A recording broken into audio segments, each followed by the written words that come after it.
Hello friends, welcome to another video. Today's review is The Phantom by Gina Showalter. Let's see if I can get that centered there so you guys can see it. I know you can get a reflection of my computer screen for sure.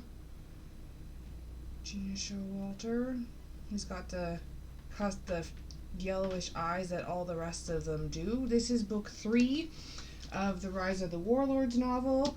It is her newest one, so I'm pretty sure she's going to do one for all of the Warlords in the Astra tribe, family, whatever you want to call it. I'll read the intro here.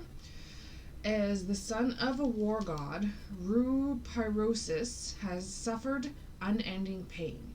He's caused it too, dispatching his foes with alarming ease. Now he's tasked with cutting out the heart of a powerful queen who rules an ancient prison realm inhabited by the most vicious immortal females in existence. Blythe the Undoing is a decorated harpy warrior determined to annihilate Rue, the invader who killed her beloved consort. Nothing will stop her, even if she must trap herself for eternity by sneaking into the brutal realm and taking the crown, pitting herself against the merciless male she's sworn to despise. Having never known desire, Rue is ill-prepared for the stunning beauty who challenges him at every turn. For the survival of his army, duty comes first, always. But what happens when the flames of Blythe's hatred burn out and she craves him too?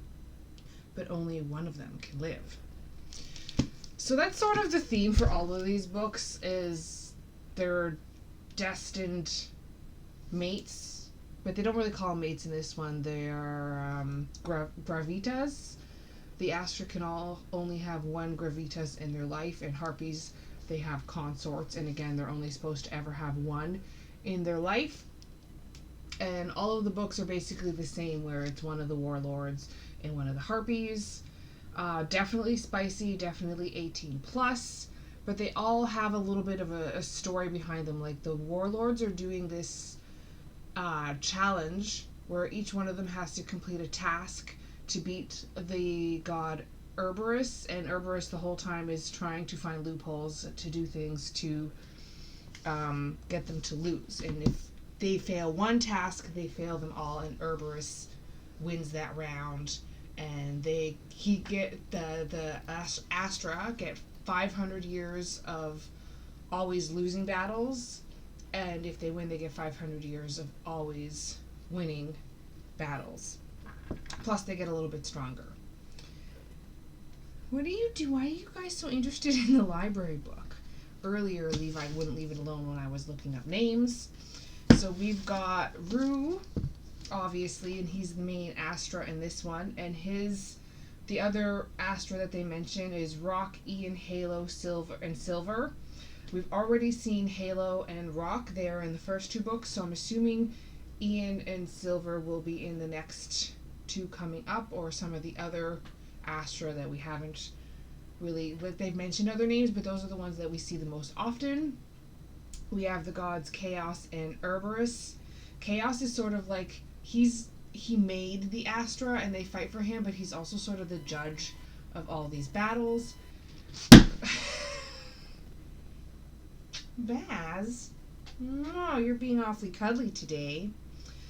And then we have Blythe and her daughter Isla and her sister Talia, who is Rock's gravitas, and she's the leader of the harpies.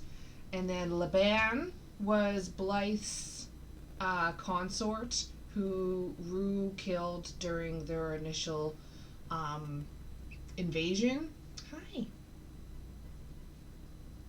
He's purring right now. You guys can't hear it, but he's being really sweet.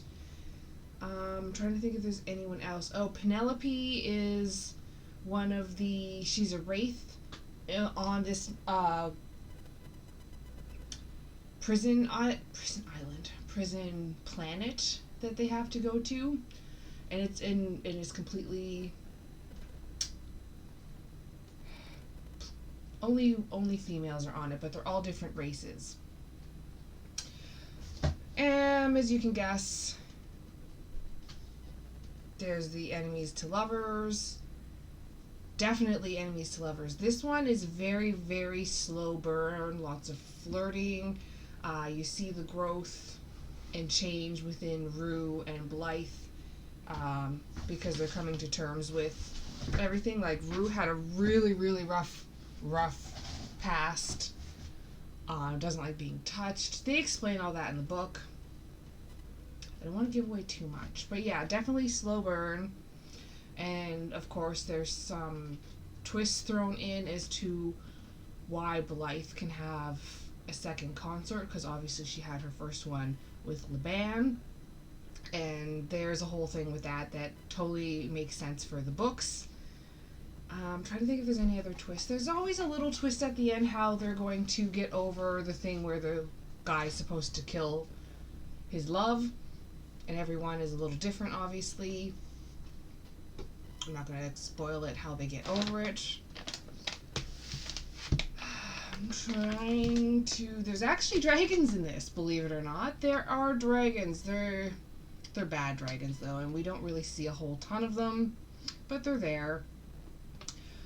Parts of it are predictable because it is that enemies to lovers story, but it's still good. Gina does a really good job with the witty banter and flirting. I love her writing style. It's great. I usually say it first and I forgot this time. It's mostly it's in third person, and it sort of goes back and forth between Blythe and Rue's point of view.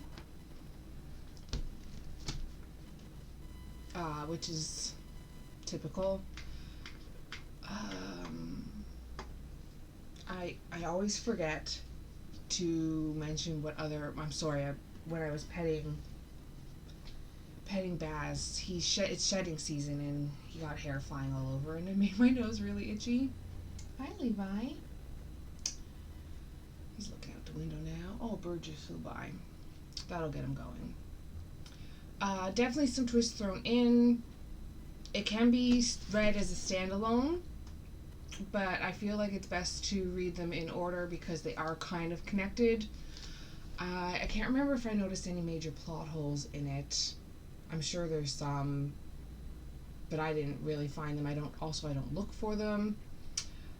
Definitely the ending was satisfying and wrapped up nicely for this story in particular, but of course it leaves the openings for the other books for what their tasks are for the overall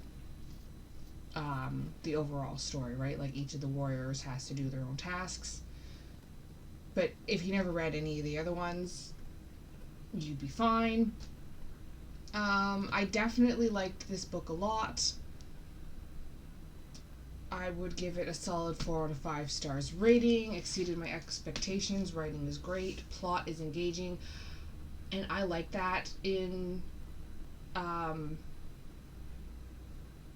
of my books. I mean, there's some fluffy smut out there that doesn't really have much of a plot at all, and it's just about the romance, but this actually has a back plot behind it. The characters are complex and engaging. You can see their growth as they change. Not a huge page turner, but parts of it were definitely page turner. Fairly steady pace throughout the whole book. I don't think I will be rereading it. I got them from my library, and I won't be doing the review on the next one until she actually writes it. This is her newest one. It only just came out. It was in the library February 2023, so the next one should be out soon, I'm assuming. But I'll put the links in the description box below when it gets to that point. The Phantom by Gina Showalter. I hope you guys enjoyed that review.